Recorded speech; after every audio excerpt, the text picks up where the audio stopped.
สวัสดีครับผมวันนี้ก็จะมาแนะนำฟังก์ชันใหม่ของหวยหุ้น .com นะครับฟังก์ชันใหม่รับรองใช้ไรกว่าเดิมลองดูตรงนี้นะครับถ้าใครที่เข้ามาแล้วก็เข้าไปดูตรงสูตรหวยหุ้นไทยนี่นะครับมันก็จะมีตัวเลขนะครับนี่อันใหม่ก็คือนี่นับตรงสีชมพูที่จริงเป็นสีแดงนะครับสูตรที่ผิดงวดที่แล้วสูตรที่ผิดงวดที่แล้วคืออะไร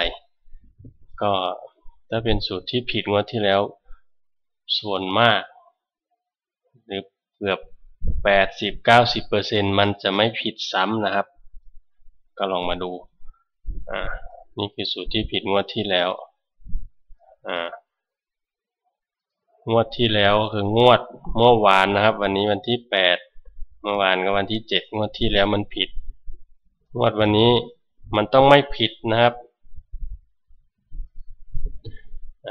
ปกติมันจะไม่ผิดซ้ำนะครับมันออกอะไร6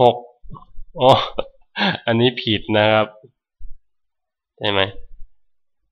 ผลหวยหุ้นเดี๋ยวผลหวยหุ้นไทยพอยมจดไว้หลายอัน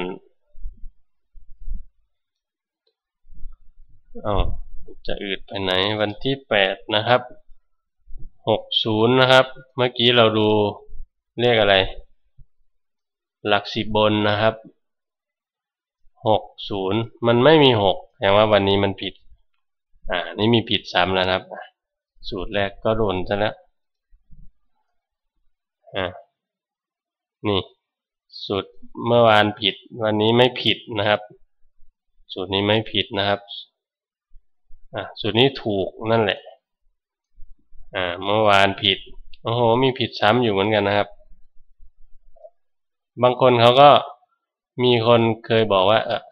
อยากได้สูตรแบบที่มันผิดต่อกัน2 ครั้งโอ้โหมันมีอย่างนั้นด้วยเหรอสูตรที่มันผิดต่อกัน2 ครั้งก็จากกรณีคล้ายๆนะครับคือมันผิดวันก่อนแล้วเมื่อวานแล้วเขาอยากได้สูตรแบบเนี้ยสูตรที่มันผิด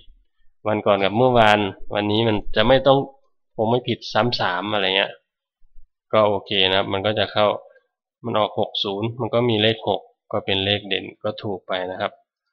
มาดูอีกสูตรหนึ่งแล้วก็มี6เหมือนกันนะครับที่จริงเราก็ดูตรงนี้มันก็ได้แล้วเนาะนี่มี6ไหมก็โอเคเดี๋ยวปิดไปก่อนมี6นะครับไอ้ตัวนี้ไม่มีตัวนี้มีตัวนี้ไม่มีตัวนี้มีคือมันหลายสูตรนะครับเราก็ลองชนกันดูก็ได้ครับ5สูตรเป็นยังไง6อยู่ที่นี่นะครับลำดับมันก็มีไอ้พวกที่เยอะกว่าเลข6สมมติเรา5สูตรชนกันแล้วเราก็เอาสัก5ลำดับ6ลำดับนะครับสมมติเอา6ลำดับนะครับไอ้เลขหลักหน่วยก็เช่นกันมันก็จะลักษณะคล้ายกัน0นะครับมันออก60นะครับวันนี้อันนี้ก็มี0นี่ก็มี0นี่มี0นี่มี0นี่มี0นี่มี0 0 โอ้โห0มาแรงแน่นอนเลยวันนี้ปั๊บ0เราก็ต้องอยู่ด้านบนมันออก6ใช่ไหมครับ60ถ้าเราเอา5คูณ5ก็คือเอาหลัก10 5ตัวหลักหน่วย5ตัวเราก็จะถูกแล้วนะครับนี่ประมาณนั้นนะครับอันนี้เป็นสูตรเลขเด่นนะครับมาดูสูตรเลขดับก็มีสูตรที่ผิดงวดที่แล้วเหมือนกันนะครับมันมักจะไม่ผิดซ้ำนะครับแต่ไอ้เจ้านี่ออก6เต็มเลยถ้าเราไปตัด6ออกเราก็ผิดนะครับเนี่ยสูตรนี้มันผิดก็แสดงว่าสูตรนี้มันจะผิดซ้ำนั่นเองนะครับเมื่อวานมันได้9หลัก10มันไปบอกว่า9เป็นเลขดับวันนี้6หลัก10ก็บอกว่า6เป็นเลขดับ มันก็มีแบบสูตรที่มันหลงมาบ้างนะครับอย่างอื่นๆอย่างเงี้ยนะครับก็ลองดูเราเชื่อสูตรประมาณไหนถ้าเราจะจับชนกันก็ได้นะครับเอา4-5 สูตรดูก่อนนะครับรอบเช้าออก60นะครับถ้าเป็นเลขดับเราต้องเอาจากข้างล่างขึ้นไปข้างบนนะครับนี่เลข6มันอยู่แบบสูงไปไม่ได้นะครับแบบนี้ไม่ได้นะถ้าเอา10ตัวล่ะ10สูตรชนกัน6อยู่นี่0อยู่นี่ถ้าเอา15สูตรเป็นยังไง6อยู่นี่0อยู่นี่ถ้าเอา20สูตรล่ะ6ขึ้นไปอีก0ลงมาถ้าเอา7คูณ7นะครับเราก็จะถูกนะครับถ้าเอาที่15สูตรชนกันเราเอาที่5คูณ5ไม่ใช่6คูณ6นะครับ1 2 3 4 5 6อันนี้0มันอยู่ตรงลำดับนี้ก็ประมาณนี้นะครับคือถ้าจะมองง่ายๆเดี๋ยวลองดูอีกเยอะเลยนะครับนี่เป็นฟังก์ชันใหม่นะครับบางทีผมก็คิดว่ารอบอะไรล่ะล่างนะครับล่างเปิดเช้านะครับมันออก94นี่คือเราแบบเอาง่ายๆเลยเราเอามันลำดับเนี่ยต้นเนี่ยนะครับมาไปใช้เลยตัดออกไปเลย3ตัว4ตัวอะไรเงี้ยถ้าใครจะซื้อ8คูณ8 8 64ชุดแล้วก็ตัด4ตัด0ออกไปเลยตัด1ตัด0ออกไปเลยอะไรเงี้ยนะครับอันนี้1ไม่มาแน่นอนเพราะว่ามันมีหลายสูตรที่คำนวณได้คือคิดง่ายๆคือเราแค่หาเลขดับ2ตัวถ้าเราจะเอา8คูณ8นะครับยังไงก็เข้าครับถ้าเราอยากได้7คูณ7 7 7 49ชุดก็หาเลขดับ3ตัวก็ได้401 401มันออก9นู่นนะครับก็ได้ไปแล้วนะครับนี่ก็102อะไรเงี้ยนะครับตัดออกไปอันนี้ก็เป็นวิธีการเลือกสูตรคิดว่าน่าจะมีประโยชน์กับผู้ที่ชอบวิเคราะห์หวยผมก็ได้เพิ่มไว้ให้เผื่อเป็นประโยชน์นะครับไม่ได้เผื่อแหละครับคิดว่าคงจะเป็นประโยชน์อย่างมากอยู่เหมือนกันนะครับใครที่ยังไม่เคยลองก็หลังจากผลหวยออกก็มาลองเช็คสถิติดูนะครับว่าแบบไหนมันดีกว่ากันซึ่งส่วนตัวของผมคิดว่าไอ้สูตรที่ผิดมันน่าใช้กว่าสูตรปกตินะครับสูตรปกติสีฟ้านี่นะครับสูตรที่ผิดเมื่อที่แล้วสีชมพูนะครับอันนี้ก็เป็นเลขล่างนะก็จากที่ดูถ้าเรามาชนกันยังไงมันก็ได้นะครับ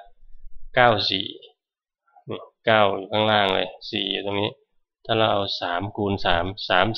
339ชุดก็เข้าแล้วนะครับแต่เราคงไม่ได้เอาเสี่ยงขนาดนั้นนะครับแนะนำว่าเอาที่5คูณ5หรือ5หรือ6หรือ7นี่กำลังดีสำหรับผมนะครับก็คือถ้าผิดก็มันผิดไปเลยประมาณนั้นเราแค่ง่ายๆหาเลขดับมา3ตัว4ตัวเราก็จะได้เลขชุดแล้วนะครับไม่รู้จะโม้อะไรต่อแล้วนะครับถ้าใครสงสัยหรืออยากจะลองใช้ก็ลองสมัครกันเข้ามาใช้ดูนะครับที่สูตรหวย .com หวยหุ้น .com ถ้าไม่ใช่สมาชิกมันก็จะเป็นไม่เห็นอะไรนะครับเป็น xxxx ไว้อย่างนี้นะครับ ก็จะไม่เห็นอะไรนะครับสำหรับสมาชิกนะครับก็ไม่ได้ค่าสมัครก็ไม่ได้เยอะแยะมากมายนะครับ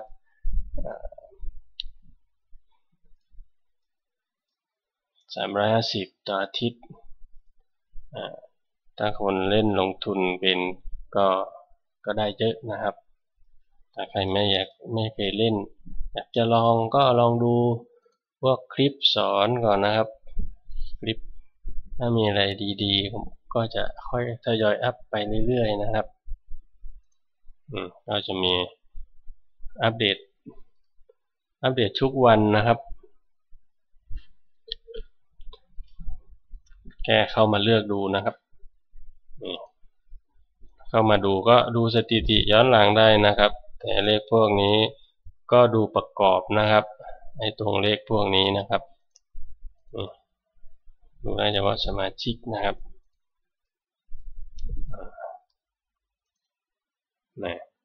ถ้าเป็นสมาชิกมันก็จะมีเลขขึ้นมาประมาณนี้นะครับ64ชุดนี้ก็เป็นเลข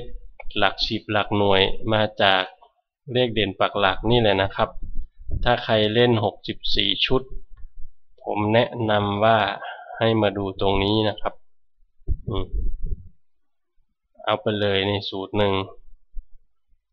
เอาเลขนี้ไปจับคู่กับเลขนี้จบเลยครับหรือถ้าอยากจะมั่นใจได้เพิ่มมากขึ้นก็เอามาชนกันหน่อยเอาลำดับ8ลำดับมาไปเล่นคือ8 64ชุดนี้คิดว่าหลุดยากอยู่นะครับแต่ถ้ามาดูตามสูตรตรงนี้มันก็ค่อนข้างจะมีผิดเยอะอยู่เหมือนกันคือมันเป็นสูตรตายตัวนะครับบางทีสูตรหลัก10มันเข้าสูตรหลักหน่วยมันเพี้ยนอะไร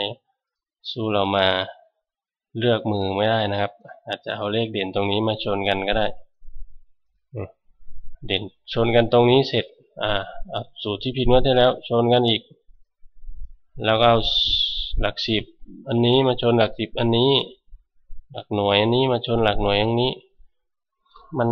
วิเคราะห์ได้หลากหลายนะครับหรืออาจจะเอาเลขดับไปชนกันด้วยอีกทีหนึ่งก็จะแบบมั่นใจได้มากขึ้นนะครับ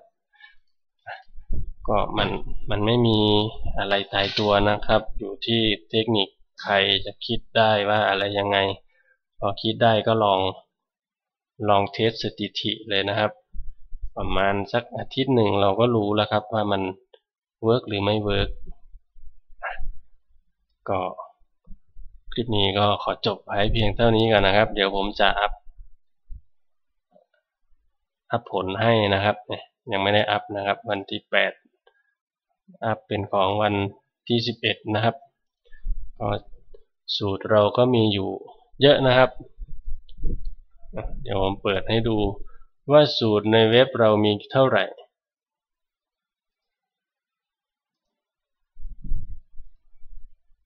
สูตรนะครับมีอยู่10,090สูตรนะครับนี่สูตรมันก็จะเก็บอยู่อย่างนี้นะครับมันจะไปเป็นสูตรได้ยังไงมันก็มีหลักการมีเทคนิคอยู่นะครับไม่ใช่ว่าจะนั่งเทียนได้มาง่ายๆนะครับสูตร10,000 กว่าสูตรนี่ถ้าทำมือก็คงไม่มีใครทำได้นะครับอันนี้มีโปรแกรมนะครับจะโม้ไปกันใหญ่ก็ขอฝากไว้เพียงเท่านี้นะครับผมสำหรับฟังก์ชันใหม่สูตรที่ผิดงวดที่แล้วนะครับก็เป็นอะไรดีๆที่อยากจะทำเพื่อคนรักหวยทุกคนนะครับจะได้สู้กับ